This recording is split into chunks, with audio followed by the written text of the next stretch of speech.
Buonasera a tutti, benvenuti all'Ateneo Veneto. Sono Antonella Magaraggia, la Presidente. Prima di introdurre il nostro incontro vorrei far dire due parole alla co-organizzatrice di questa serata, che è l'Alliance Française. Darei la parola alla Vicepresidente. Bonsoir à tous.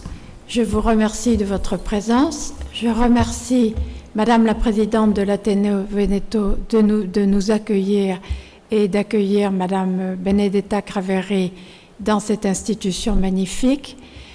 Je remercie Monsieur Antonio Noli de sa présence qui va intervenir dans le débat avec Madame Craveri, et je remercie Antonio Foscari pour son aide permanente à l'Alliance française. Il a toujours œuvré au rapprochement de la culture française et de la culture italienne, les alliances de la culture, et il a toujours soutenu l'Alliance française. Il est ancien président et membre d'honneur de notre alliance, et il a toujours soutenu l'Alliance française avec beaucoup de permanence et de bienveillance, et nous le remercions infiniment. Merci. Allora ringrazio la Vicepresidente e do inizio al nostro incontro. Io devo dire che la Contessa di Castiglione ha sempre suscitato il mio interesse, e mi sono chiesta per quale ragione. E ho pensato, però qui vorrei poi il confronto con l'autrice che ha ben documentato la vita di questa donna, ma innanzitutto perché è stata una donna libera. Per la prima parte ha avuto una vita di routine, un matrimonio molto giovane, un figlio, e poi sceglie il suo destino. Ed è una donna libera perché usa il proprio corpo per i propri scopi e non si è fatta usare. Ha avuto molti amanti, ma non sono stati gli amanti ad usare lei, ma lei ad usare gli amanti. Una femminista ante litteram, potremmo dire? Non lo so, forse è una categoria alla quale non possiamo iscriverla per, voglio dire, la grande differenza di tempi. Però una donna che dice la cosa che più mi dà gioia al mondo è la mia posizione libera, ricorda tanto certi slogan femministi che dicevano: io sono mia, il corpo è mio e me lo gestisco io, esattamente come ha fatto la nostra contessa. Usa il proprio corpo per scopi diversi, sapendo dosare concessioni, dinieghi, in un sapiente gioco di seduzione, nel quale è sempre lei a condurre il gioco. Il sesso non era infatti per lei rilevante, poteva essere usato per fini politici, per affari, per sentimento o solamente anche per gioco. Ma la cosa che intriga di questa donna è che ha partecipato pienamente alla vita politica del suo tempo. Certamente da un angolo del tutto particolare, qual era quello della seduttrice, ma non per questo meno importante. Oltre che bellissima, era intelligente, parlava le lingue, aveva conoscenze importanti, capiva di politica e capiva di economia, con la quale giocava, spesso per trarre dei vantaggi che non riusciva delle volte a conseguire, delle volte sì, ma comunque ne capiva. Nelle lettere, nel lungo epistolario con l'amico Poniatowski, ragiona di acquisti, di vendite, di società che emettono azioni, di titoli di debito pubblico, di interesse, di dividendi. Ma un altro motivo per cui mi ha intrigato la contessa è che è un'antesignana di un fenomeno che accadrà molto tempo dopo. Lei costruisce il suo personaggio. Se vivesse adesso forse sarebbe un influencer, come diciamo, un influencer di qualità, un influencer di sostanza. Ogni sua apparizione era un evento che i giornali documentavano. Lei stessa usa la fotografia, come poi hanno usato in seguito molti.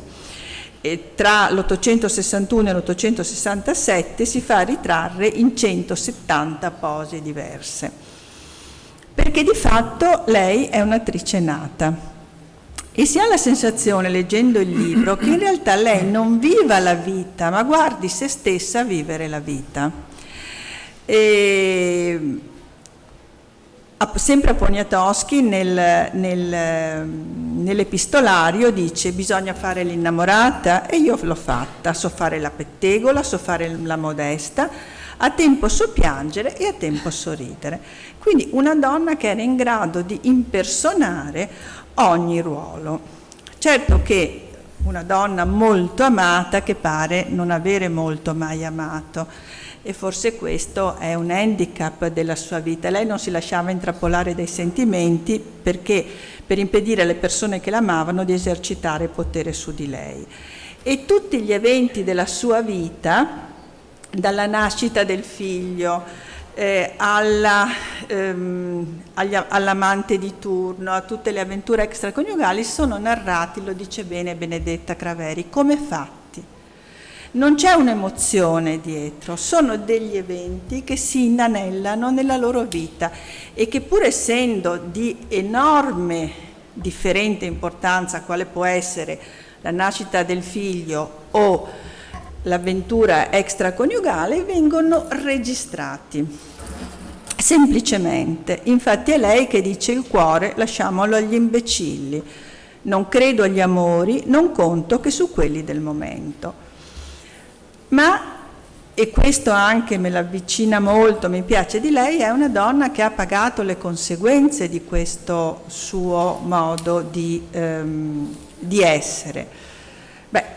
Abbiamo detto che ha attraversato la politica del suo tempo e si dice nella prefazione che è stata una seduttrice per conto terzi, per conto del governo italiano in Francia. Certo, la politica si può dire che l'abbia usata, ma anche lei ha usato la politica per costruire la propria vita, il suo successo e anche parte delle sue fortune economiche. Dicevo però che è una donna che ha pagato. Sostanzialmente è stata una non madre, con un figlio adorante che l'aspettava continuamente, che le mandava fiori raccolti che lei poi donava agli amanti, che trattava come una cosa, un oggetto di possesso più che un oggetto di sentimento, e che poi gli si rivolterà infatti contro. E pensiamo anche alla seconda parte della sua vita, vissuta nell'ipocondria, nel sospetto, nel rancore, nel continuante e assillante bisogno di denaro, al punto che nell'ultima parte della sua vita lei veste sempre di nero, dorme in lenzuola nere, dipinge di nero le pareti, i tappeti sono neri, come se volesse annullarsi.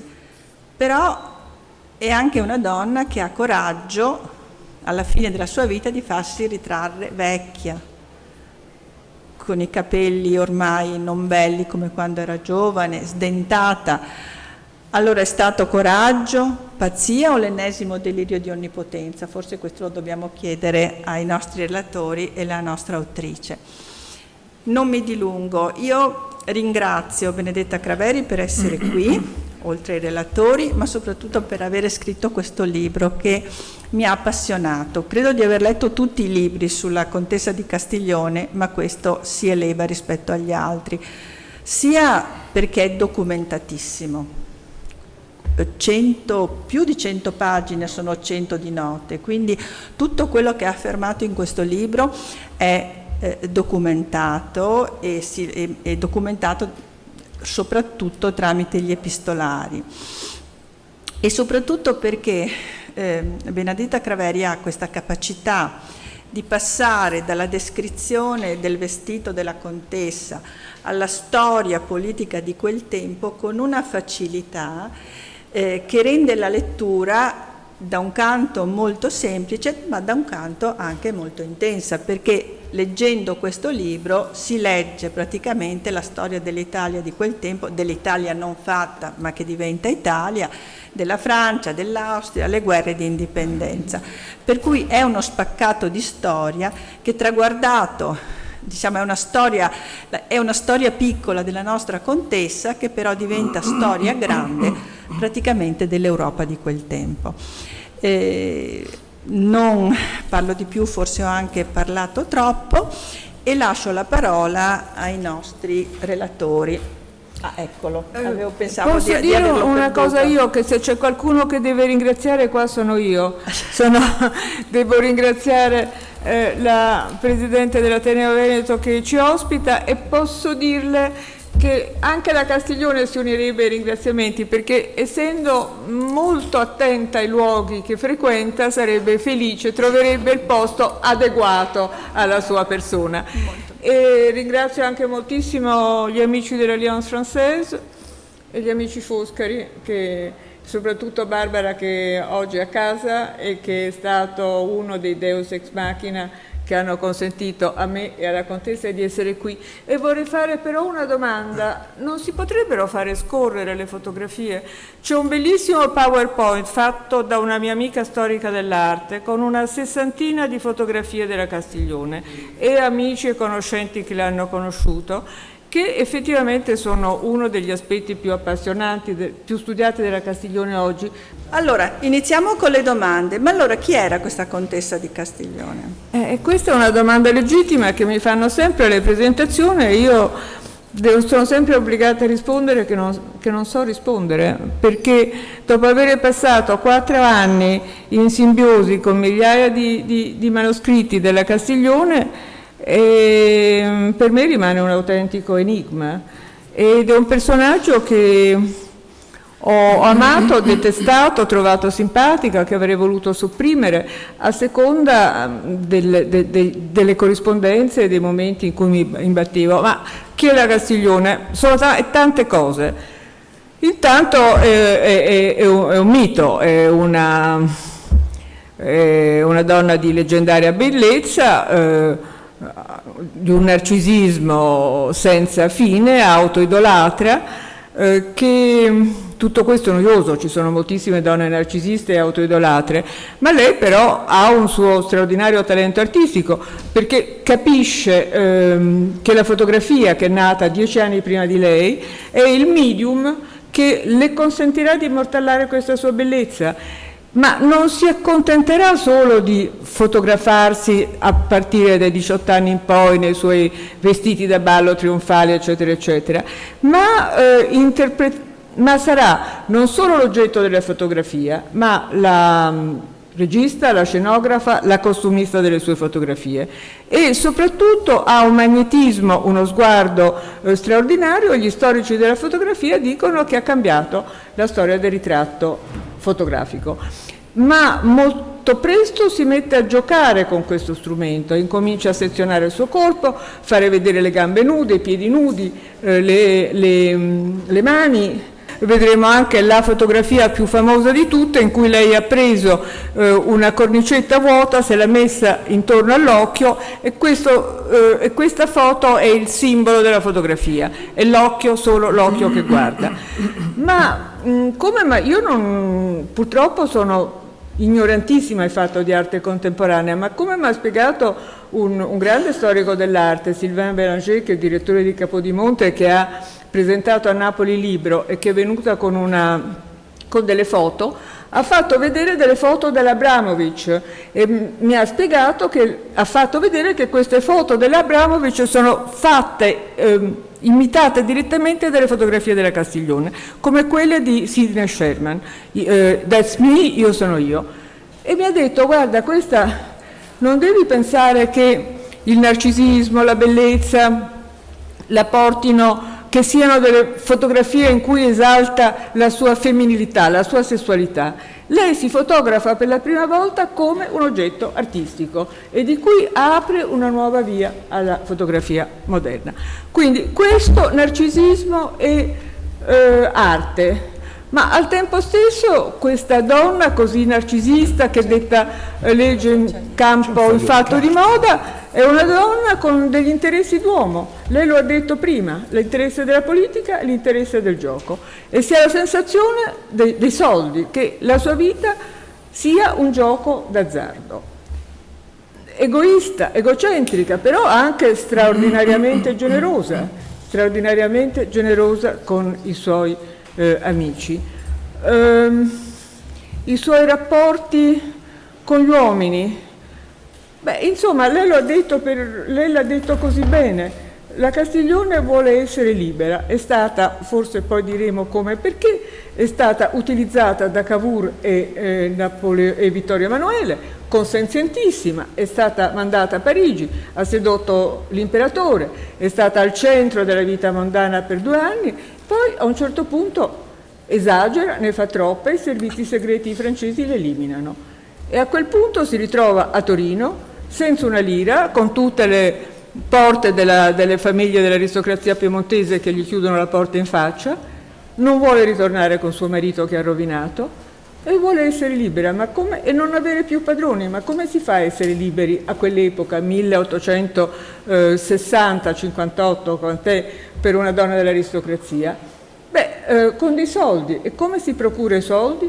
Giocando d'azzardo, investendo in borsa, ma anche lì ci vuole una grande intelligenza, perché lei ha imparato alle Tuileries, nei 2 anni di trionfo parigino, quello che fanno tutti i grandi e i potenti della corte di Napoleone III, come fa Cavour e come fa Nigra. Fa l'insider trading, si fa dare delle informazioni di prima mano dai banchieri, dai ministri, eccetera, e poi specula e investe. E quando questo non gli riesce, utilizza la presa che ha sugli uomini e si fa pagare. Quindi, ma è una cortigiana? No, non è una cortigiana, perché è una donna dell'alta aristocrazia che appartiene a quel mondo, che ha accesso a ministri, grandi aristocratici, e non è mai subalterna, ha una lunga relazione con Vittorio Emanuele II e, come si dice a Roma, lo fa correre, lo mette continuamente a posto e lui si firma, sono il misero padrone. Quindi è un personaggio veramente con 1000 sfaccettature e la si può affrontare o mettere a fuoco o in un modo o in un altro. Io penso che è una potenziale istrionico, di grandissima attrice, e come spesso succede con i grandi attori, è perfetta nella parte che recita in quel momento che sceglie di recitare. E però poi la sua identità rimane un mistero. Bene, gli intervistatori. Vuoi cominciare tu, Antonio? Sì. È la prima volta, Tonci, che fai l'intervistatore, Ed è una cosa assurda, perché dopo l'intervista che ha fatto a te Paolo Mieli e l'intervistatore principe della scena italiana, io credo che parlo soltanto un attimo. Per dire che tutto questo avviene non in termini salottieri o d'alta società, ma in uno scenario politico straordinariamente complesso. In fondo il suo debutto coincide con la guerra di Crimea e la parte finale della sua presenza, quantomeno in Francia, con la vittoria di Bismarck a Sedan, cioè fatti storici veramente pesanti. Poi tra l'altro Crimea ieri, con l'occupazione russa e la reazione franco-inglese, ci riporta all'attualità, alla permanente attualità di questi problemi. Cavour decide di partecipare alla guerra di Crimea, potete immaginare quanto lontana è Crimea da Torino, con l'ambizione, Cavour era molto intelligente, di partecipare al tavolo della pace con la certezza che gli anglo-francesi avrebbero vinto, ed è un grande balzo sulla scena internazionale del personaggio di Cavour, che quindi acquisisce anche dei crediti agli occhi di Napoleone III, che in parte si affascina di un tema che forse ha cavalcato anche troppo, quella di unificazione italiana, perché creare una potenza al fianco della Francia, un altro Stato, non si sa bene se potesse essere veramente nell'interesse dei francesi. E alla fine la Castiglione, questa è la domanda che rivolgo a Benedetta Craveri, passa 17enne, 18enne da Firenze, città molto aperta, a Torino apparentemente chiusa, ma Vittorio Emanuele II, prendendo il regno padre muore dopo un mese solo di esilio, conserva la Costituzione di Carlo Alberto, quindi alla fine è l'unico Stato italiano costituzionale. E lì trova personaggi del calibro di Cavour, attraverso il tramite di Massimo D'Azeglio. Ci sarà poi un ministro degli esteri straordinario che abbiamo appena sentito. Ecco, mi piacerebbe che Benedetta potesse, nella lunga storia complessa di questa persona, affrontare il tema della prima metamorfosi, dalla giovane aristocratica presente a Firenze, una battuta d'arresto e immediatamente in qualche modo protagonista a Torino. Sì, perché effettivamente la Castiglione arriva a Torino nel 1955, mette al mondo un bambino, si annoia immediatamente con questo marito che è probo, che è un gentiluomo, che è bello, a cui non manca niente, solo è terribilmente noioso e soprattutto non ha capito che questa bellissima ragazzina che gli è stata affidata dalla madre trepidante non vuole assolutamente essere pedagogizzata, guidata, condotta con mano e non vuole nessuna intimità con lui, intimità di rapporto affettivo eccetera, e quindi lo gela immediatamente con la sua presa di distanze. Invece in società è brillante, divertente e spiritosa. E viene da suo padre diplomatico, sua madre era amica di D'Azeglio, ha una curiosità politica e capisce che è un grande momento questo in cui il Torino si prepara, e soprattutto Cavour si prepara a rappresentare questo piccolo paese, questo piccolo Stato nel concerto delle grandi potenze europee. E Cavour, che è un osservatore abbastanza acuto, capisce che questa cugina del marito, questa moglie di suo cugino, può essere una magnifica réclame per l'Italia. Anche in questo sono moderni, una bellissima ambasciatrice. E con una grande spregiudicatezza e cinismo la istruiscono all'insaputa del marito, gli danno i codici segreti per comunicare con Torino e gli danno delle istruzioni. E c'è una lettera famosa di Cavour al suo ministro degli esteri mentre sta partendo per Parigi, che dice: l'ora è suprema, ci giochiamo il tutto per tutto. Ha mandato un esercito in Crimea, rischia di non ricavarne niente, rischia di essere tenuto fuori dal tavolo delle trattative e dice: l'ora è suprema, giochiamo il tutto per il tutto, perfino ingaggiato nella diplomazia la bellissima contessa di Castiglione, perché civetti e, se possibile, conquisti Napoleone III. La Castiglione lo farà nel giro di un mese. Andrà al suo primo ballo alle Tuileries, una delle cose che mi ha più sbalordito sempre della Castiglione, perché arriva in questa corte imperiale fastosissima, forse pacchiana, forse eccessiva, ma insomma che ha impressionato la regina Vittoria e che è una specie di attrattiva per tutta l'Europa. E è un ballo di 3.000 persone e lei va al braccio del marito con un vestitino, credo, un vestito confezionato nella provincialissima Torino. E la gente sale sulle seggiole per vederla. Cioè evidentemente un carisma, una capacità, una presenza straordinaria. Lei stessa lì in quel momento capisce di potere quasi tutto. Che cosa combina con Napoleone III? Che cosa gli si chiede? Napoleone III ha detto vagamente a Cavour: fatemi sapere che cosa posso fare per l'Italia. Cavour sa benissimo che i motivi per cui Napoleone III può intervenire in Italia a fianco del Piemonte contro l'Austria e per ridiscutere l'equilibrio del Congresso di Vienna, che ha messo la pietra tombale sull'impero di suo zio, e sa benissimo che l'arma che Napoleone III vuole utilizzare per questo è il nazionalismo, e questa ondata di passione nazionale che attraversa dal 1820 in poi tutta l'Europa.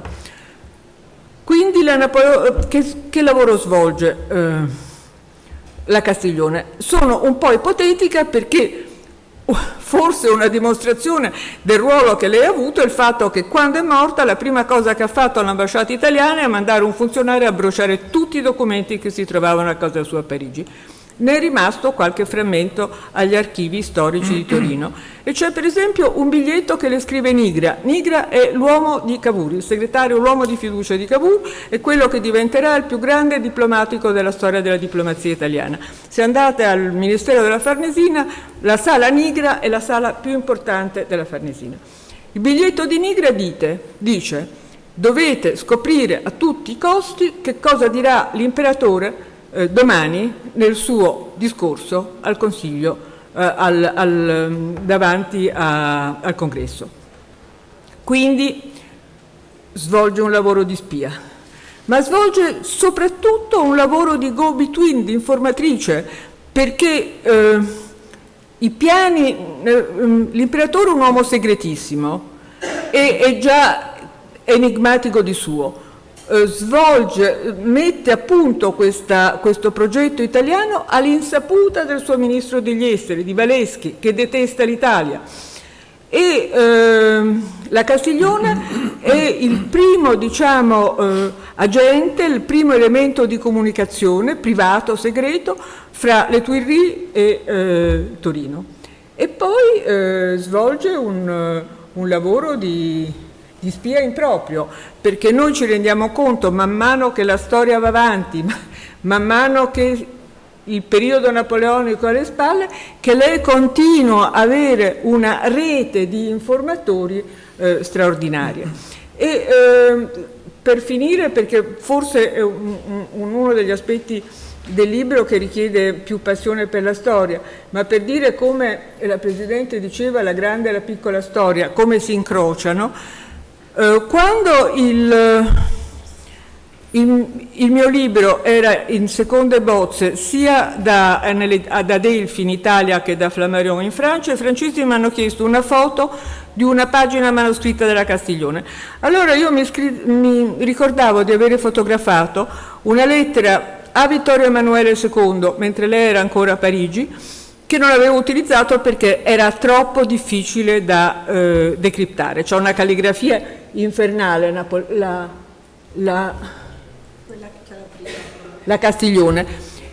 Ma avevo visto Orsini, Assassin, Attentat, avevo detto questa è una lettera in cui la Castiglione informa Vittorio Emanuele dell'attentato di Orsini a Parigi e della reazione dei francesi.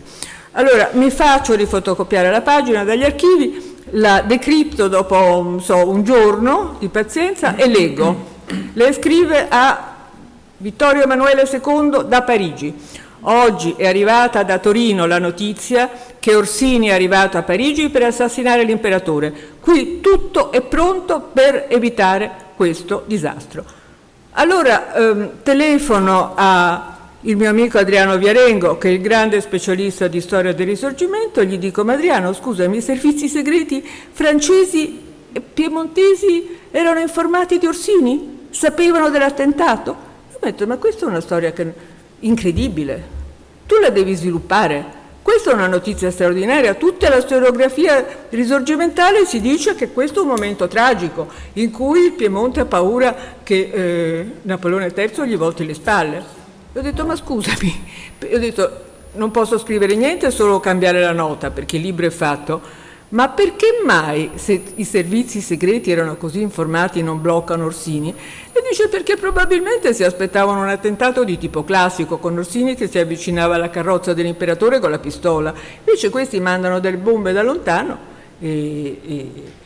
e quindi poi li arrestano subito. Quindi, per dire come da un dettaglio, io che ho dedicato 4 anni alla Castiglione, sarei passata assolutamente sopra questo dettaglio che storicamente forse è la notizia più clamorosa e non ci sarei imbattuta se non per caso. E sono convinta che man mano che le collezioni di autografi dopo 80 anni, 100 anni ritornano in circolazione, ritornano sul mercato, e sono convinta che troppe cose scopriremo ancora sulla Castiglione. Comunque questa sua rete di spionaggio rimane fortissima, tanto è vero che alla caduta dell'impero, come diceva Tonci, è lei che trova il mezzo di ottenere per il povero Thiers un appuntamento da Bismarck a Versailles tramite l'ambasciatore tedesco. Quindi questo aspetto è veramente un mare misterioso, difficile da scoprire, perché poi i servizi segreti, come sappiamo, evitano di lasciare tracce, ma il risorgimento italiano e la Francia è tutta una storia di servizi segreti e controservizi segreti. Sì, quest'ultima cosa che hai detto è particolarmente intrigante, questa del rapporto con Bismarck e con Thiers, perché lei si rende conto che Sedan significa, come dire, la fine del Secondo Impero. Questo è sostanzialmente e questo dà anche l'idea di quanto Virginia o la contessa di Castiglione sia così acuta e in grado, come dire, di percepire quasi femminilmente, cioè quello che le sta accadendo attorno, insomma. E scrive... E si rivolge in qualche modo, cioè cerca un'altra corte su cui appoggiarsi, con l'idea peraltro di ripristinare poi con la Repubblica, con Thiers eccetera, gli Orléans al potere, cioè quasi un ritorno all'ancien régime, insomma. È fantastico perché, come dire, di questa donna che nella versione della mondanità si percepisce soltanto il lato seduttivo, frivolo, capriccioso, eccetera, poi in realtà ha dentro di sé una serie di corde o di frecce al proprio arco che, grazie anche all'intuizione di Cavour, mette a frutto nel momento in cui, come dire, si trasferirà a Parigi. Ma io, leggendo il libro, ho trovato particolarmente straordinaria come dire, questa mescolanza molto equilibrata tra la piccola storia, tra virgolette, della contessa e la grande storia, cioè di questo affresco che in qualche modo viene fuori poi per tessere, insomma, di questa Europa che si sta imponendo con i propri stati-nazione. E Cavour capisce che se non costituisce quello Stato che poi riuscirà a creare, il Regno Sabaudo è soltanto, come dire, un vaso di coccio in mezzo a vasi di ferro, insomma. E quindi, come dire, tutta la grande strategia cavouriana, ma preceduta poi in qualche modo anche anticipata, preparata dal lavoro di Massimo d'Azeglio, sono lì a dimostrare, come dire, l'acutezza, la forza e la straordinaria perspicacia, diciamo, di questi uomini politici che sono all'origine, diciamo, dello Stato italiano, insomma. E soprattutto l'intuizione di capire che questa diciottenne, qual è la giovane Virginia, può essere assolutamente, tranquillamente utile agli scopi che Cavour si prefigge, insomma, nei rapporti con Napoleone III, nelle questioni che riguardano, come dire, i rapporti di diplomazie tra paesi diversi, insomma. Quindi questa è una cosa che a me ha molto affascinato, questo mélange di storia mondana, possiamo dire, e storia nazione, in qualche modo, cioè questo intreccio che tu riesci a costruire. Citavi Nigra, Costantino Nigra, è un personaggio affascinantissimo, insomma. Ci sono anche dei riferimenti che tu fai a Chabot, che dedica un bellissimo ritratto a Costantino Nigra, insomma. E sentivo prima, a proposito del femminismo della contessa, ne parlavi tu, mi pare, e c'è una pagina in cui tu, molto maliziosamente, quasi volendo estrarre questa perla, diciamo, dall'epistolario, ma non in questo caso in questo caso proprio della contessa, quando il duca di Chartres, come dire, si ingelosisce di Costantino Nigra, insomma, mi pare, no? Insomma, e la contessa risponde in maniera assolutamente libera. Gli dice sì. Gli dice, ma insomma, poi a un certo punto modera i toni, ma insomma è guarda, secondo me vale la pena anche prendere la pagina, insomma, vediamo un po'. È questa lunga lettera appassionata in cui il Duca insinua, diciamo, di questo rapporto, peraltro che effettivamente un rapporto che c'è stato, che è stato consumato, ma lei assolutamente, come dire, tranquillamente nega la cosa all'evidenza o comunque al sospetto di Chartres. Sì, una bugiarda e sfacciatissima. E poi conclude questa lettera dicendo: e con ciò, con un bel punto interrogativo, questo non prova niente. E poi un'idiozia da parte vostra che siete voi il primo venuto per chiedere a me, vedova, libera, alla mia età, chi mi ha avuta e con quanti uomini sono stata. La verità è che sono libera e intendo restare libera, se no piuttosto mi sposo. Io trovo, ecco, e tu lì in qualche modo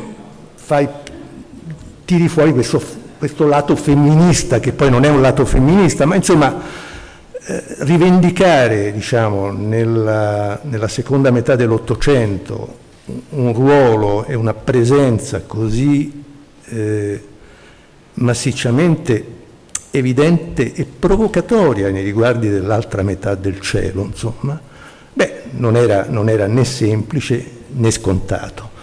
E la Duchessa mi pare ci riesce perfettamente, insomma.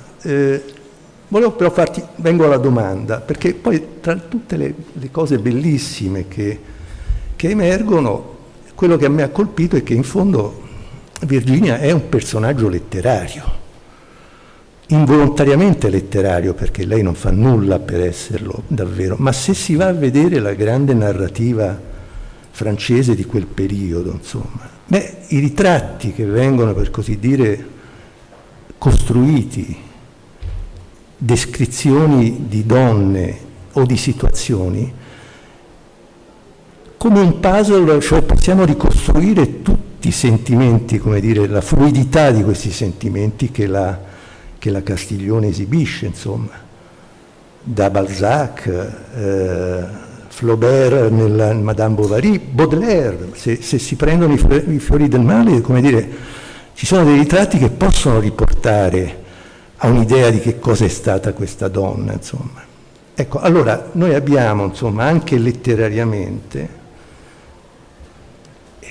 questa sua, tu parlavi prima della sua capacità involontaria di essere anche un artista attraverso le fotografie, ed è verissimo, insomma. Ma lei scrive sul proprio corpo e sulle proprie emozioni la letteratura dell'Ottocento, quel realismo in cui borghesia e antiborghesia, per così dire, vanno a braccetto. Che ne pensi? Ma sai,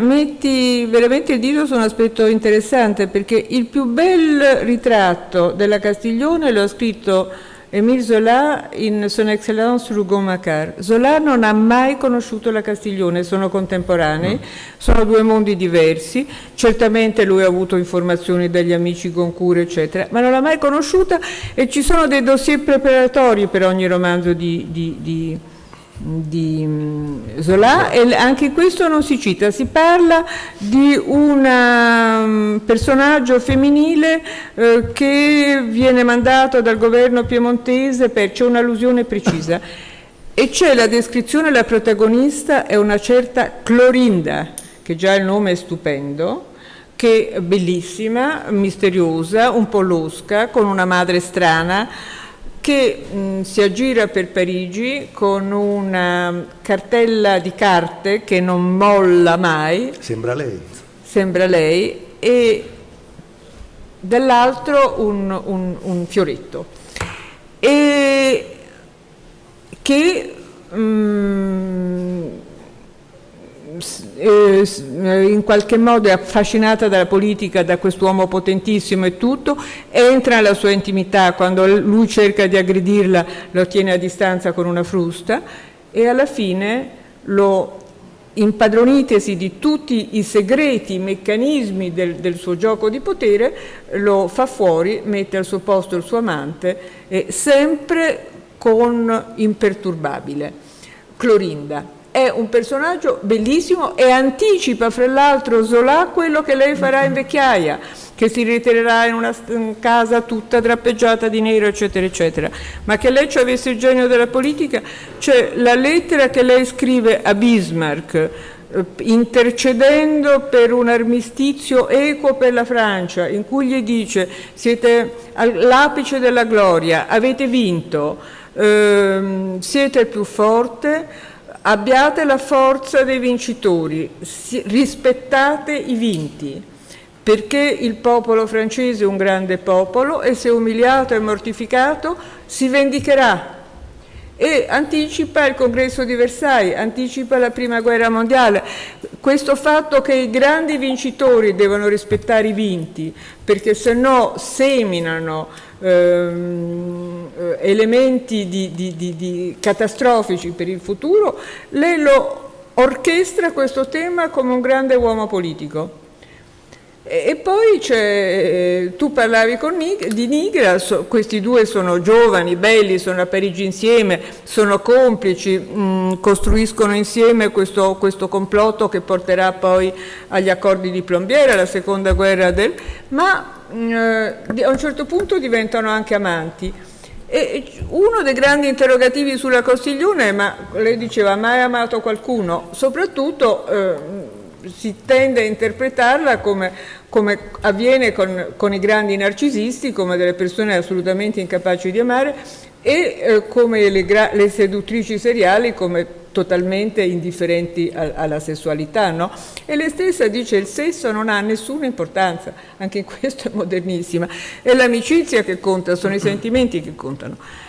E però ci sono due corrispondenze nel libro in cui mi sono imbattuta, che sono molto divertenti, in cui lei, che sono corrispondenze una con Nigra e l'altra con il generale Estancelin, che sono due grandissimi amici, in cui non c'è nessuna implicazione sentimentale e in cui ha a che fare con due libertini e si diverte anche lei. Sono due storie di amore libero.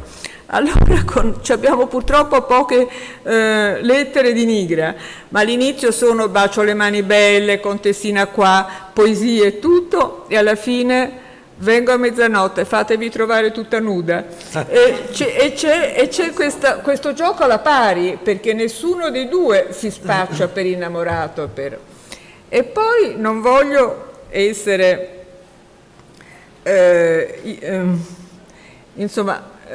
irrispettosa, ma vedendo tutti i suoi braccialetti bellissimi, 21? Come fai a saperlo? No.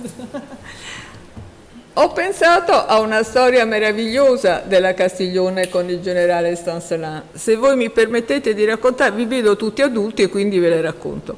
Lei incontra giovanissima a Londra questo gentiluomo normanno che diventa generale, che è un grandissimo amico degli Orléans, appassionati di politica, e diventano amicissimi. Poi dopo le sue amicizie non sono mai così disinteressate, è un legame molto forte con gli Orléans a cui lei tiene, e poi una fonte di informazioni politiche. E diventano amici, si vedono, lei va spesso in villeggiatura a Dieppe dove lui ha la casa, e lui gli fa capire che insomma gli vorrebbe dimostrare la sua ammirazione, la sua amicizia, eccetera, anche in una maniera più classica. E lei si schernisce e dice: ma no, ma per carità di Dio lasciamo perdere, a me non me ne importa niente non ho voglia, non è cosa che... E poi lui insiste e lei gli dice vabbè, e gli dà un appuntamento. E si presenta a Dieppe. Viene introdotto nel salotto della Castiglione, che non c'è, poi la porta si apre e la Castiglione si presenta completamente nuda, ma con le braccia completamente coperte di braccialetti. Al povero Estancelin viene un colpo. E davanti a questa visione, come nei quadri di Gustave Moreau, eccetera, e quindi l'incontro va malissimo, succede quello che Stendhal chiama un fiasco totale. Ma questo li rende amici per la pelle, perché si mettono a ridere tutti e due su questa cosa, lei che si è preparata come una... lui che... e diventano amicissimi. E da allora si scrivono dei biglietti che dicono, in cui si danno appuntamento avec bracelet o sans bracelet. Quindi lei stia attenta a portare tutti quei braccialetti. Però sono vestita. Però è vestita. Ma tu parli anche un altro personaggio che rivela un po' l'aspetto meno, diciamo, meno cinico della contessa è Poniatowski, insomma. Cioè tu, insomma, lì lei si mette proprio a nudo, cioè come se Sì. l'intesa è totale fra i due. E l'incontro fra due grandi avventurieri, prima di tutto, perché questo principe Poniatowski, che della grande famiglia del re di Polonia, eccetera, che è nato in esilio a Roma e poi si è trasferito a Firenze, e poi è un musicista, è bello, è simpatico, un po' imbroglione, e Napoleone III lo invita a andare a Parigi a diventare senatore, perché Napoleone III cerca di ricostituire una nobiltà di corte napoleonica, e c'è un Poniatowski che è stato un grande maresciallo di Francia sotto Napoleone I. Poi i Poniatowski adesso è una dinastia radicata in Francia, c'è stato un ministro, insomma. E Poniatowski è stato amante della madre della Castiglione, e quando vede a Parigi, vede arrivare questa giovane donna con il vento in poppa, che lui ha conosciuto bambino, immediatamente la usa, se ne serve per avere dei contatti privilegiati con Napoleone III, e diventano amanti. E lei, io credo che è l'unico uomo che veramente ami, perché gli perdonerà tutto. Poniatowski è un personaggio terribile nei suoi confronti, gli impresterà dei soldi che non gli restituirà. Manda in rovina al marito, lei. Manda in rovina al marito, lei. E lei gli perdona tutto. E in fondo quello che ammira in lui è il fatto che è un artista ed è un bravo compositore. E fra i due c'è un patto di omertà, e si scrivono, e lei gli scrive tutto quello che pensa, e scrive delle cose di una ferocia, di una volgarità senza fine, e anche di un'estrema delicatezza. Poniatowski deve aiutarla a riprendere, a ristabilire dei rapporti con l'imperatore, che è in Italia per la seconda guerra di indipendenza. E lei gli manda delle informazioni, a un certo punto dice: l'imperatore ha avuto un incidente di carrozza, se il vecchio, lei chiama sempre Napoleone il vecchio, dall'inizio alla fine, per dimostrare il sentimento con cui lei è diventata l'amante di Napoleone III. Se il vecchio crepa, siamo F maiuscolo. Ma poi, quando vuole dire a Poniatowski il sentimento che prova per lui, non gli dice mai ti amo, che è una frase che lei, convenzionale, che lei è pronta a buttare nell'immondizia. Fa allusione ai duetti d'amore delle opere, ai Puritani, a Louisa Miller, e quindi sa essere di una delicatezza straordinaria. È proprio un personaggio stranissimo. Ed è a lui che dice, è a Poniatowski che dice, perché Napoleone III si fa vivo con lei durante la seconda guerra di indipendenza, poi non riuscirà a vederla, e allora lei scrive a Poniatowski: so fare tutto, so essere civetta, so essere tenera, so essere spiritosa, so essere... ma adesso non so proprio cosa fare, mi aiuti lei. Ma è anche bello il rapporto che tu descrivi conflittuale, fortemente conflittuale, con Eugenia de Montijo, la moglie di Napoleone III. Beh sì, povera, insomma, è una... Ma quella è una spagnola che tutta di un pezzo, che si è sposata da 3 anni, che ha messo al mondo un erede al trono rischiando di morire e che è complice di questo marito. Sia Napoleone III che lei sono i due primi politici professionali, perché sanno di essere tutti e due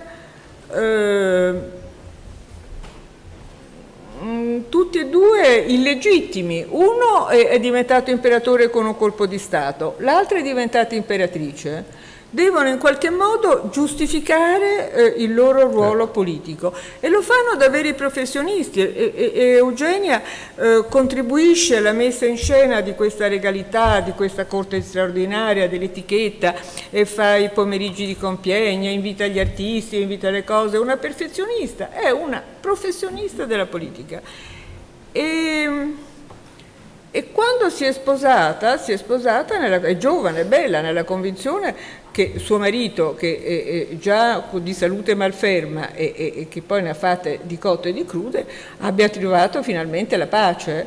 E invece non solo rincomincia, ma rincomincia perdendo la testa, dando appuntamento, ricevendo la Castiglione nel suo studio e facendo aspettare tutti gli ambasciatori, e lei è una provocatrice. È una giocatrice d'azzardo, una provocatrice.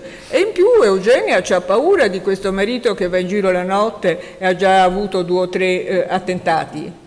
E quindi incita i servizi segreti a fare un finto attentato esattamente. per eliminarla. Certo. Ma insomma ha le sue ragioni, Eugenia, ha le sue ragioni. E lei è una provocazione continua, ma una delle cose che lasciano interdetti della Castiglione, di cui abbiamo detto tante cose, che lei spreca tutte le occasioni della sua vita, lei non tesaurizza niente. Ma lei è una perdente di successo, secondo me, alla fine.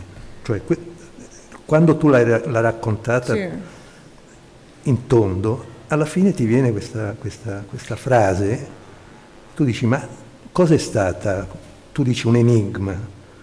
Ma anche dire come dire, una perdente di successo è un enigma, insomma, in qualche modo, oltre che uno simbolo. Ma sai che cosa? Lei non tesaurizza mai niente, lei in quello veramente antiborghese.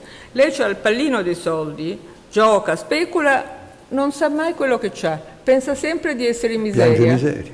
Certo. E beh, comunque non le importa, a lei le importa di stare al tavolo del gioco, rischiare in borsa, e così non tesaurizza mai le sue relazioni.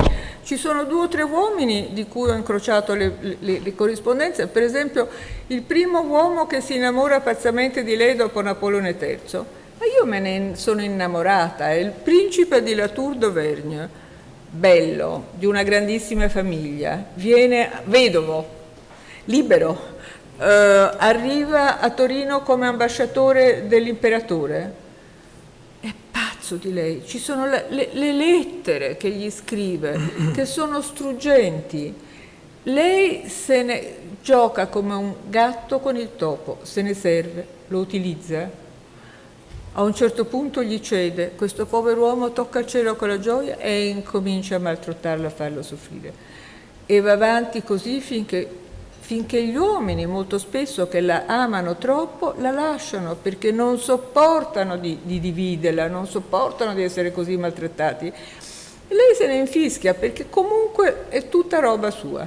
Tutti i suoi ex, lei sa di poterli recuperare quando vuole, però non tesaurizza mai niente, non pensa mai di sistemarsi, di trovarsi un marito, e a lei gli piace andare avanti e sfidare.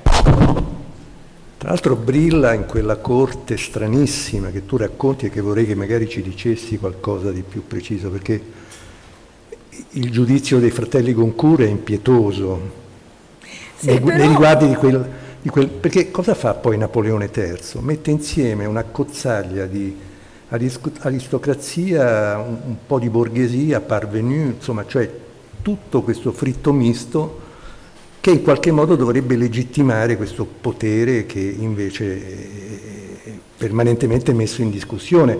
Pensa, non so, a Hugo che lo battezza le Petit Napoléon, insomma, sì, o il 18 Brumaio di però c'è Marx. torto, posso dire, perché Hugo è un genio, ma lì è all'opposizione, lo capisco, ma non è petit per niente Napoleone III.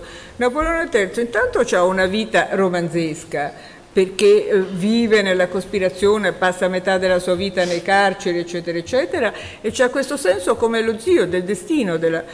E poi sotto Napoleone III la Francia non è mai stata così ricca, e da Balzac, da Luigi Filippo in poi la parola d'ordine sono i soldi, e il periodo non è soltanto ricca, è il periodo della grande modernità. Nascono le prime grandi banche,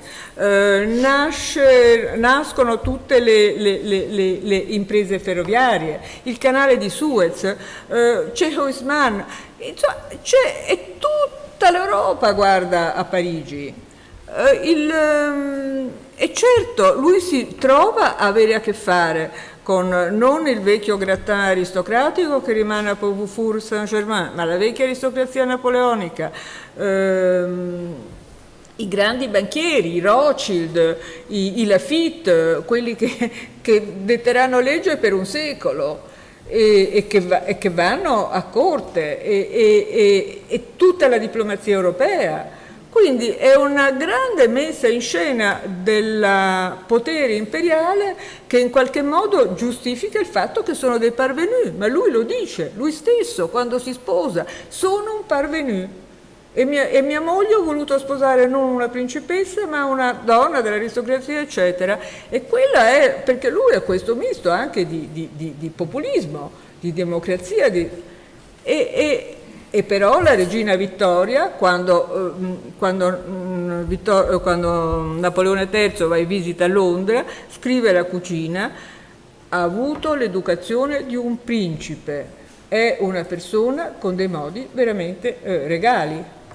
Si è rovinato con la guerra d'Italia, perché è venuto in Italia, ha chiuso con Villafranca, si è messo paura perché a Solferino ci sono state migliaia di morti francesi, con i francesi che si dicevano perché dovevano andare a morire a Solferino, e è nata la Croce Rossa a Solferino, e lui si è messo paura e ha fermato lì, ha fatto il trattato di Villafranca, no? Con il furore di Cavour, perché il trattato era Lombardia, Veneto, in cambio Savoia e Nizza. Secondo il mio amico Viarengo, se lui non si fosse fermato a Villafranca e avesse fatto l'unità d'Italia, nessuno l'avrebbe più schiodato dal suo posto di imperatore. Così si trova, con una guerra che ha giovato a noi, ma che non ha giovato alla Francia, perché lui puntava su un piccolo regno satellite a cui appoggiarsi, e improvvisamente dopo Villafranca tutti gli stati italiani scacciano i loro regnanti e chiedono l'annessione. Nasce la questione di Roma, il sostegno politico maggiore dell'imperatore sono il Partito Cattolico, e lui si trova in un guaio senza fine. In più questo incoraggiamento al nazionalismo piemontese italiano fa proprio l'apprendista stregone, perché intanto chi va dritta dritta è la Germania, e si ritrova 10 anni dopo con Bismarck a Sedan.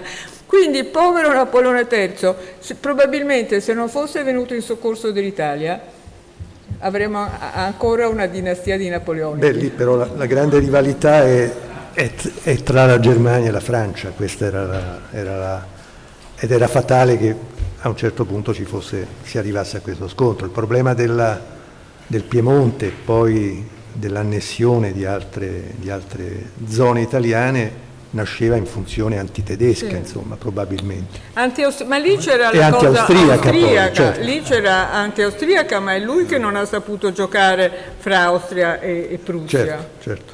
Comunque, io sono a me Comunque è una bellissima ricostruzione quella che... Beh, ma perché sai che cosa? Ci sono talmente tanti documenti, grandi scrittori, appunto i Goncourt lo prendono in giro e però si precipitano a Compiègne e fanno i cortigiani, ma anche Flaubert va a Compiègne alle settimane di Compiègne. è una grande macchina di consenso che lui mette in piedi. Beh, come andare al cinema, quindi uno va al cinema. Esattamente, no? esattamente. Antonio. È meraviglioso quello che... No, ma mi pare che siamo arrivati direttamente a Napoleone III senza passare per il Vittorio Emanuele. Questa sua partenza da Firenze e portarsi Vittorio Emanuele in un boschetto da cui escono entrambi strapazzati, mi sembra il suo grande debutto, insomma. Beh, insomma, Vittorio Emanuele II non è che fa una grande figura di gentiluomo. Vittorio Emanuele II insomma, io dico le mie impressioni, poi sono pur sempre per tre quarti piemontese io, e mi ricordo che quando ci fu lo scandalo delle slot machine, ti ricordi? Con questo ultimo disgraziato Vittorio Emanuele che venne messo, se lo ricorda, in galera da uno dei suoi colleghi in cerca anche forse un po' di pubblicità? Mio fratello ed io ci siamo telefonati alle 7 del mattino dicendo: Madonna, questo, ma ti rendi conto che cosa è successo a Casa Savoia? E vi assicuro che non siamo monarchici, ma per i piemontesi Casa Savoia è Casa Savoia. E Vittorio Emanuele, coraggiosissimo, intanto ha l'intelligenza di capire che deve seguire Cavour e che se il Regno del Piemonte, il piccolo Regno del Piemonte non si ingrandisce, rimane, come dicevi te, un vaso di coccio in mezzo. Per lui forse il problema non è l'Italia, il problema è la dinastia Savoia. Però è coraggiosissimo e ha fortissimo il senso della sua dignità. I Savoia sono la dinastia regnante più antica d'Europa. E come tale si comporta. Poi è un satiro villico insopportabile e si approfitta della Castiglione come fanno tutti, come fa con le donne. E poi è geloso, è odioso con Cavour, è meschino. Però c'ha coraggio, c'ha intuito, e quando c'è l'unità d'Italia ha i riflessi rapidissimi, e quando Garibaldi invade la Sicilia fa la spedizione di 1000, mentre Cavour è preoccupatissimo, lui si mette sotto banco d'accordo con Garibaldi e capisce che... quindi è uno stranissimo personaggio. Certo, dal punto di vista delle buone maniere non è proprio il re ideale, ma chissà, forse qualcuno ci vuole fare qualche domanda? Che dici tu? Sì? Perché abbiamo chiacchierato parecchio. Ce n'è una lì. Vuoi farla? Il signore Non l'ho visto. No, ho imparato tante cose ascoltando, ma Vittorio Emanuele II era un rozzo, era un uomo molto volgare. Sua madre diceva: non somiglia a nessuno di noi e sembra nato per farsi arrabbiare, perché era volgare. Ma ha avuto una fortuna straordinaria, ha avuto due uomini di genio, che erano Cavour e Garibaldi, che lo hanno portato l'Italia su un piatto. E lui ha avuto l'intelligenza di accettare, insomma, senza fare nulla. Si occupava della sua bella Rosina, eccetera. Quanto ai Savoia di oggi, direi che sono rappresentati, secondo me, in maniera molto dignitosa da Maria Pia di Savoia, che è la figlia primogenita del re Umberto. Gli altri lasciamo perdere. Cercherò di difendere Vittorio Emanuele. Era rozzo, sì, era rozzo, però era anche un uomo con un fortissimo senso politico e pur essendo reazionario, conservatore, bigotto e con un senso fortissimo della proprietà del suo feudo, mantiene la Costituzione di suo padre, e come diceva Tonci, il Piemonte è l'unico paese dopo il 48, è l'unico regno con la Costituzione. o l'unico regno in cui c'è un Parlamento, in cui ci sono i giornali sono liberi, e scegliere anche i primi ministri non è cosa da poco. Ha la fortuna di Cavour, con cui ho un rapporto difficilissimo, detesta Cavour, eppure lo sopporta perché capisce quanto Cavour è intelligente, ma poi si sceglie Rattazzi, si sceglie tutta una serie di ministri molto molto intelligenti e capaci, quindi una persona con intuito politico molto forte, questo non glielo si può negare. E poi, insomma, francamente io sono sufficientemente patriota per pensare che a lui che dobbiamo l'unità d'Italia, del nostro paese, e se ce l'avessimo degli uomini politici con quella rapidità di reazione, no? E quando Cavour dopo Villafranca gli dice dobbiamo continuare la guerra, dice maestà non possiamo continuare la guerra da sole contro gli austriaci, e Cavour dice allora io mi dimetto, e lui gli dice beato lei che si può dimettere, io faccio il re, non mi posso dimettere, vado avanti. Cioè è da prova anche di grande buonsenso e saggezza. Certo, gli piaceva la bella Rosina, ma insomma non andiamo a guardare oggi le abitudini dei nostri regnanti, forse non è che saremo tanto edificati, non lo so. Politicamente comunque è stato noi italiani gli dobbiamo essere grati, penso. Tu che pensi, Tonci, che sei mezzo austriaco? Vorrei ancora qualcosa sono stato sorpreso leggendo il libro da questa civiltà delle corrispondenze scritte. Trovo che dal punto di vista linguistico e letterario sono un capitolo interessante. Tu hai avuto la fortuna di trovare il materiale immenso. Quando dopo appunto la conquista di Bismarck lei si preoccupa moltissimo di recuperare le sue casse di carte. Mi sembra proprio che queste persone però, lei rifiuta gli specchi e sceglie la macchina fotografica, però nella scrittura si rappresenta ed è una rappresentazione, a parte le cose divertenti che le diverse attività sessuali le mette con sigle, imparate anche quelle dei servizi segreti per comunicare cosa, quanto e come, però è impressionante. Penso che nella civiltà di oggi, sarà perché si comunica con altri mezzi, il telefono, non resta tutta questa sedimentazione di intrecci psicologici che tu hai potuto, credo merito del Covid anche, che 2 anni di sospensione di altri lavori ti ha consentito di penetrare in questa materia in una maniera molto ravvicinata. Ma di decifrare la calligrafia di questa disgraziata, ma la vedete come sono belle queste foto? Lei è lì come regina di cuori e pettinata esattamente come Sissi. Comunque a Versailles si è presentata con un abito tutto ricamati di cuori e un cuore sull'inguine. Sì, e Eugenia gli ha detto... Era abbastanza sapeva come giocare. E Eugenia gli ha detto la frase famosa Madame, vous avez le cœur bien bas. Sono le 7:15. Sì, se non ci sono altre domande. Sono stati accennati tra Costantino Nigra e la Castiglione.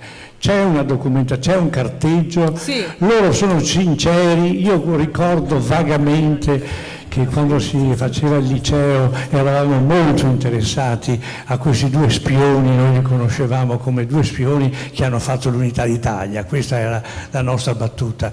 C'è un bel carteggio? Beh, ci sono alcune lettere che sono rimaste molto belle all'Archivio Storico di Torino.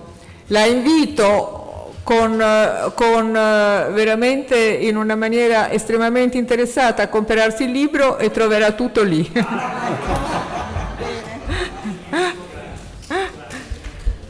Esattamente. No, sono delle lettere, molte lettere con Nigra sono andate perdute, ma prima o poi forse ritorneranno, ma quelle che ci sono molto carine. Alcune di politica, alcune sentimentali. Compra questo libro. 100 pagine di note. Ecco, qua c'è qualcuno.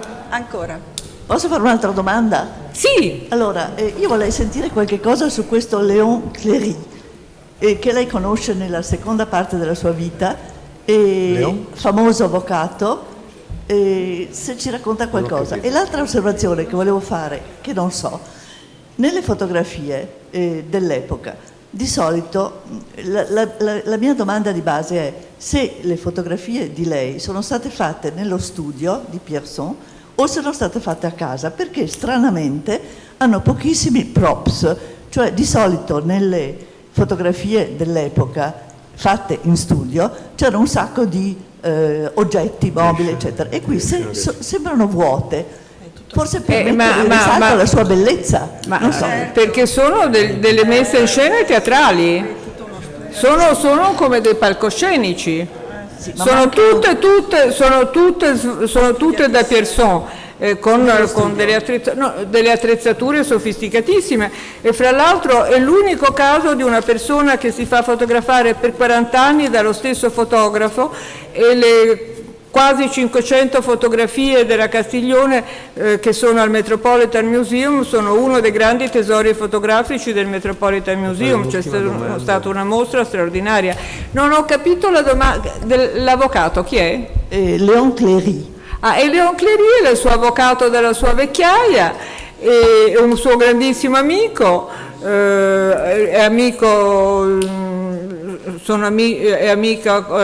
legatissima alla moglie, la cosa eccetera eccetera, ha un'immensa pazienza nei confronti della Castiglione, che invecchiando diventa terribilmente rissosa e vuole fare causa a tutti, ma l'ha conosciuta a Firenze con Thiers, e sa quanto la Castiglione ha aiutato Thiers nei momenti di difficoltà.